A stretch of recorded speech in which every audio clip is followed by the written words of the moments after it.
Тау жыныстарының механикасы, дәрістер курсы, лекторлар Құлажанов атындағы Қазақ технология және бизнес университетінің химиялық технология және экология кафедрасының оқытушылары Жунусбекова Гаухар Жұмашевна, Каржауова Элеонора Калмұрзаевна, Мейрам Диана Дәуренқызы.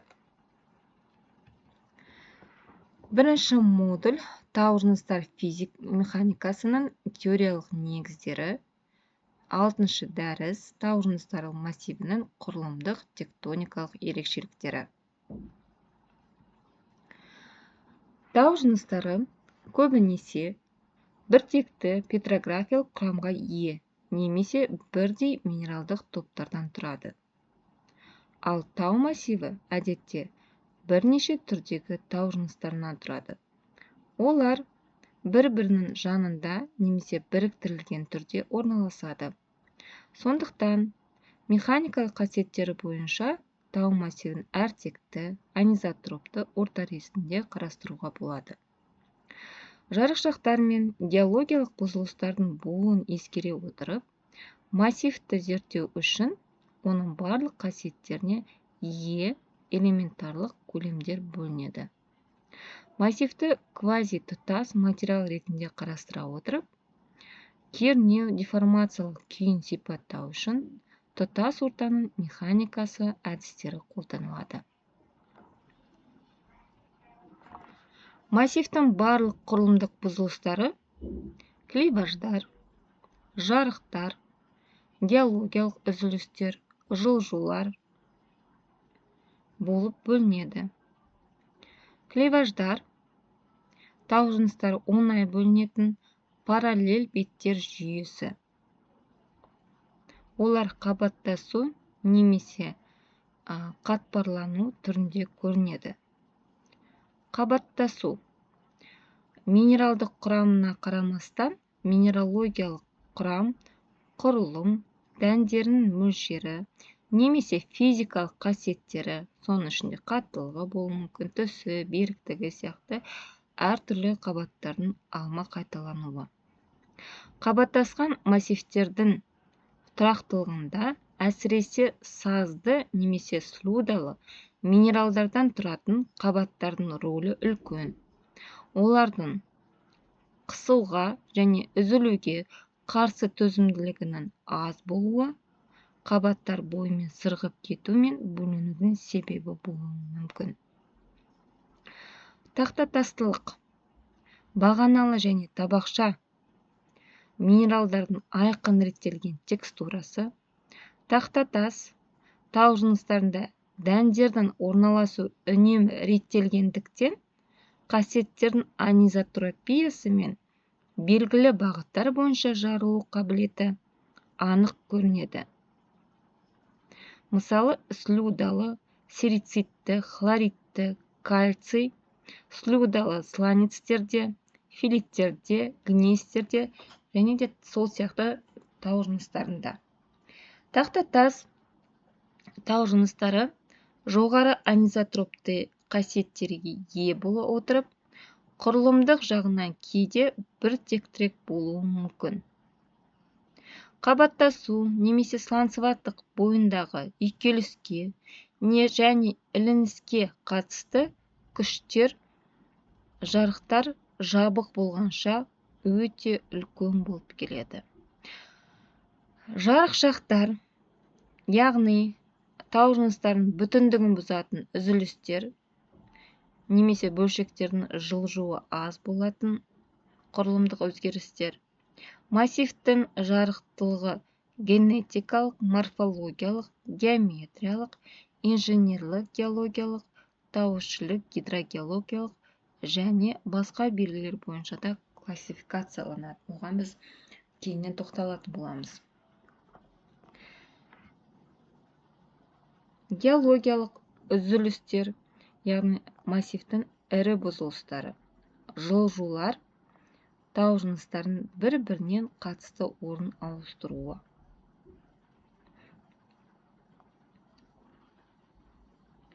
Белгілі бір қашықтық арқылы қайталанатын және бірдей бағытталған реттелген жарықтар жүйесі деп аталады. Массивтегі негізгі және бағынқы жарық жүйелері ажыратылады.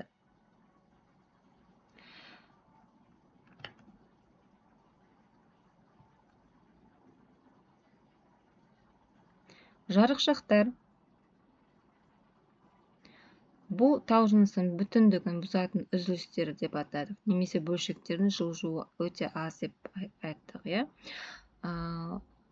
Көріп отырғандай, екі суретте де сіздерге массив берілген. Массивте тау жыныстарының бүтіндігі бұзылып, оның бетінде белгілі бір құрылымдық өзгерістер қалыптасқан. Осы құрылымдық өзгерістер жарықшақтар деп аталады.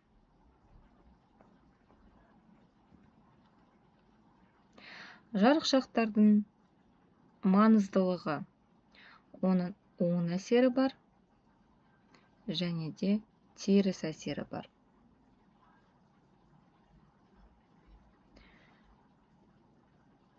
Тау жыныстардың жарықшақтары өндіру жұмыстарын айтарлықтай жеңілдетеді. Олардан массивтен оңай ажырауға мүмкіндік береді. Тау жыныстардың химиялық бекіткен кезде жарықшақтар жабын тау жыныстарының төменгі қабаттарына олардың орнықтылығын арттыру мақсатында қолданылатын реактивтердің ену каналдарының міндетін атқарады. Яғни химиялық қоспалар массивтің ішіне оңай енеді. Екінші жаңағы теріс әсері жарықшақтар ұстап тұратын кен түзілімдерінің құлау қабілетін, яғни тұру қабілетін азайтады және жабын тау жыныстарының орнықтылығын едәуір төмендетеді. Бұл олардың кен өндіру жұмысы барысында әсер етеді. Жарықшақтар бойынша кен өндіру кезінде металл бөлінуі, сублимация және басқа құбылыстар орын алады.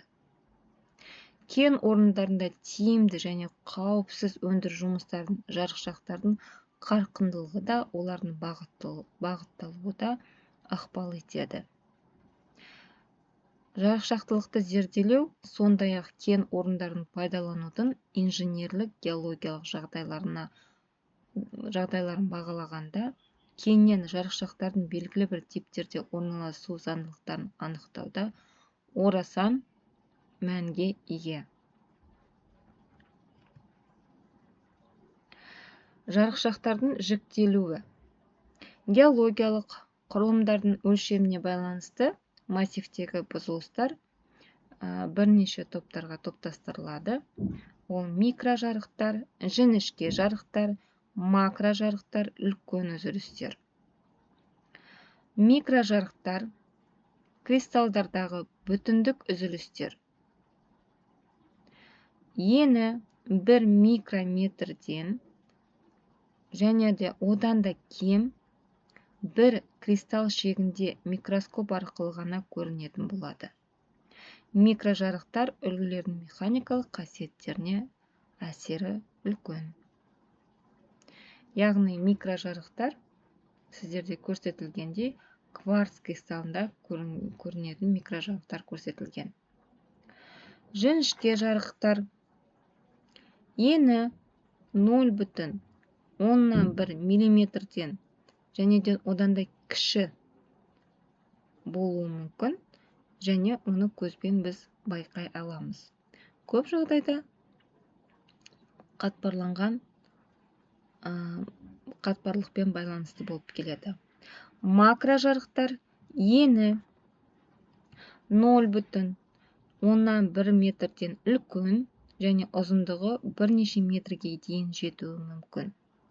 Массивтің қасиеттеріне айтарлықтай әсер етеді. Көзге көрінеді және де бұлардың әсері жарықтардың бағытталу, таралу жиілігі, олардың сипаты, яғни ашық немесе жабық, толтырылған, толтырылмаған сияқты қасиеттері және олардың орналасу элементтеріне байланысты болып келеді.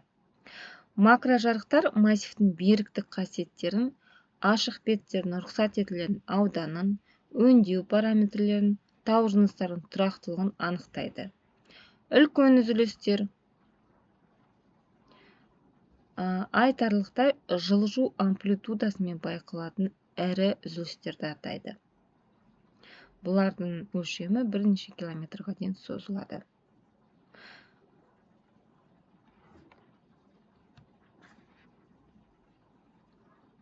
Жарықшақтар тау жыныстар тұтастығын, олардың блоктарын ығыстырмай бұзатын жарылымдар. Тау жыныстарымен пайдалы қазба денелерінің монолиттілігін бұзатын жарықшақтар бірлестігі жарықшақтылық деп аталады. Бірдей немесе жақын бағытталған жарықтар бір топқа біріктіріліп, жарықтар жүйесі деген атқа ие болады. Яғни белгілі бір қашықтық арқылы қайталанатын және бірдей бағытталған реттелген жарықтар жүйесі деп топтастырылады. Алдарыңызда тұрған массивте мысалы үш жарықшақтар жүйесі көрсетілген. Олар сіздерде үзік-үзік сызықпен, әртүрлі түспен көрсетілген: қызыл түспен, сары түспен және көк түспен. Әдетте тау жыныстарының жарықшақтарының бірнешесі жүйесі дамиды. Екіден одан да көп болуы мүмкін. Дербестік деп тау жыныстарының жарықшақтармен бөлінген блоктары мен кесектерін атайды. Дербестік пішіні мен өлшемдері жарықшақтардың орналасуына байланысты болып келеді. Тау жыныстары массивінде әдетте тікбұрышты, параллелепипед, призма, тақта, куб және кесек дербестіктер дамиды. Жарықшақтар жер қыртысында жүретін эндогендік және экзогендік процестер әрекетінен және шөгінділердің өзінде диагенез бен литификация процестерінде қалыптасады. Жарықшақтардың әртүрлі жіктелімдері бар. Олар геометриялық, генетикалық және арнайы жіктелімдер. Бұл жіктелімдер тау жыныстар жарықшақтылығын әртүрлі жағынан сипаттайды. Сондықтан олар бір-бірін жоққа шығармай, керісінше толықтырады. Тау жыныстарында жарықшақтардың негізгі түрлері, яғни табиғи жарықшақтар, техногендік жарықшақтар деп топтастырылады. Табиғи жарықшақтар кен жұмыстары басталғанға дейін массивте болған табиғи жарықшақтарды атайды. Ал техногендік жарықшақтар кен өндіру нәтижесінде пайда болған кен орындарының орнықтылығын төмендететін жарықшақтарды атаймыз. Табиғи жарықшақтар петрогенездік, литогенездік, тектоникалық және морфологиялық түрлерге бөлінеді. Петрогенездік жарықшақтар салыстырмалы салқын, сыйыстырушы жыныстарға енген немесе жер бетінде тегістелген магма балқыған кезде қалыптасады. Бұл жарықшақтар кез келген интрузия массивтерінде және эффузиялық магма тау жыныстары денелерінде кездеседі. Кез келген жылдам суынуға ұшыраған массивтердің шеткі бөліктерінде орын алады. Литогенездік тас жарықшақтар шөгінділердің диагенез сатысында, яғни ол шөгінді тау жынысқа айналған кезде тығыздалуынан кейін пайда болады. Литогенездік жарықшақтар жиі шөгінді тау жыныс қабатының түйір өлшемдік құрамы мен қалыңдығына тура пропорционал болып келеді. Тектоникалық жарықшақтар тау жыныстарға сығу және керу күштерінің ықпалынан пайда болады. Осыған байланысты олар жарылу және жылыну жарықшақтары болып бөлінеді. Жарылу жарықшақтары әдетте терең, үйкеліс сасшасы болады. Жылыну жарықшақтары көбіне антиклин қатпарларының денесіндегі бөліктерде орналасады. Мору немесе тотығу жарықшақтары жердің беткі бөліктерінде және кен өндіру орындарының қабырғаларында муру агенттерінің әрекетінен қалыптасады. Бұл жарықшақтар басқа жарықшақтармен салыстырғанда жиі дамиды. Техногендік жарықшақтар кен орындарының конструкциялық элементтерін жасайтын тау жыныстарда пайда болып, олардың орнықтылығын едәуір төмендетеді. Олар көбінесе өндіру кен беттерінде әртүрлі өндіру қиылыстарында дамиды да кен қысымы жарықшақтар деп те аталады. Техногендік жарықшақтар әдетте ашық, үңірейген, олардың беттері жұлынған, беткейі тегіс жаны болып келеді. Тау жыныстарындағы жарықшақтарды зерделеу әдетте олардың табиғи ашылымдарында және кен орындарының беттерінде, сондай-ақ бұрғылау ұңғымаларын кернеу бойынша табиғи кеңістер әдісімен, кен компасы немесе арнайы бұрыш өлшегіштер көмегімен жүргізіледі. Әр бақылау нүктесінде жарықшақтардың кездескен типі мен бағытының 20-25-тен кем емес санын өлшеу қажет. Жарықшақтарды кезекпен зерттеулердің ең кең таралған техникалық құралдары кен компасы, бұрыш өлшегіш, өлшеу таспалары, сызғыштар жатады. Тақырыбымызды қорытындылау үшін бақылау сұрақтары берілді. Тау жыныстарының массивінің құрылымдық бұзылыстары қандай түрлерге бөлінеді және олардың механикалық қасиеттерге әсері қандай? Жарықшақтылық деген не және тау жыныстарындағы жарықшақтардың практикалық мәні қандай? Жарықшақтардың негізгі түрлері және олар қандай генетикалық классификацияға ие? Дәріс аяқталды. Назарларыңызға рахмет.